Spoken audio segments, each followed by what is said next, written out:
ஆன்மீக நண்பர்கள் அனைவருக்கும் அன்பு கலந்த வணக்கங்கள். இன்றைக்கு நாங்கள் ஆன்மீகம் சம்பந்தமான பதிவில் பார்த்தீங்கன்னா, கஜினி முகமதுவை மிரள செய்த காங்க்ரா கோட்டை அம்மனை பற்றி தான் பார்க்க போகிறோம். இந்தியாவின் ஆன்மீக வரலாற்றில் பார்த்தீங்கன்னா, சில ஆலயங்கள் வெறும் வழிபாட்டு தலங்கள் மட்டுமல்ல, அவை நமது வீரத்திற்கும் விடாமுயற்சிக்கும் சான்றாக நிற்கிறது.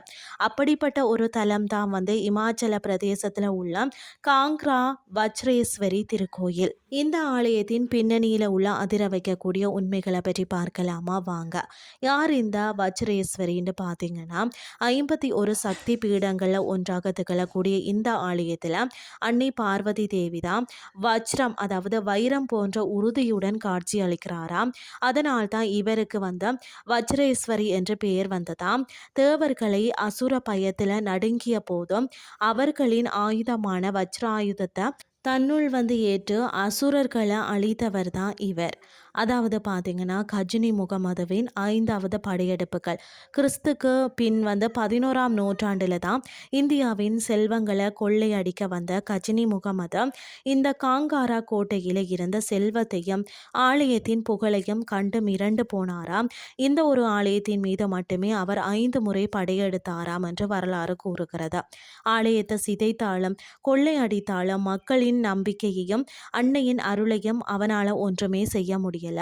ஒவ்வொரு முறை சிதைக்கப்பட்ட போதும் அன்னை மீண்டும் கம்பீரமாக எழுந்து நின்றாவா. அது மட்டுமில்லாமல் மகிஷாசூரனுடன் போரிட்ட போதும் அன்னைக்கு ஏற்பட்ட காயங்களுக்கு தேவர்கள் வெண்ணி தடவி குணப்படுத்தியதாக ஐதீகம். இன்று மத நினைவாக தான் மகர சங்கராந்தி அன்று ஒரு வாரம் முழுவதும் அன்னைக்கு வெண்ணெய் காப்பு சாற்றப்படுகிறது. இந்த ஒரு வாரம் அன்னை மிகவும் சாந்தமாக பேரழகுடன் காட்சி அளிப்பாராம். இயற்கையும் வென்ற சக்தி அப்படின்னு சொல்லப்படுகிறது. அதாவது கொள்ளையர்களை மட்டுமல்ல, 1905 ஏற்பட்ட மிகப்பெரிய நிலநடுக்கத்தையும் இந்த தலம் சந்தித்ததாம். ஆலயம் சேதமடைந்தாலும் மக்களின் பெருமுயற்சியால் தான் மீண்டும் புதுப்பிக்கப்பட்டு இன்று இமயமலை சாரல்ல ஒரு வைரமாக ஜொலித்து கொண்டிருக்கிறது. நீங்களும் உங்களுடைய வாழ்க்கையில தடைகளை தகர்த்த வஜ்ரம் போன்ற உறுதி வேண்டுமா? அப்படியானால் காங்காரா வஜ்ரேஸ்வரி அன்னைய ஒரு முறை மனதார நினையுங்கள். இந்த தகவல் உங்களுக்கு பிடித்திருந்தால் உங்களுடைய நண்பர்களுக்கும் பகிருங்கள்னு சொல்லி கூறிக்கொண்டு இன்றைய ஆன்மீகம் சார்ந்த பதிவை நிறைவு செய்து கொள்கிறேன். இதே மாதிரி மற்றும் ஒரு ஆன்மீகம் சார்ந்த பதிவோடு உங்களை சந்திக்கிறேன். நன்றி.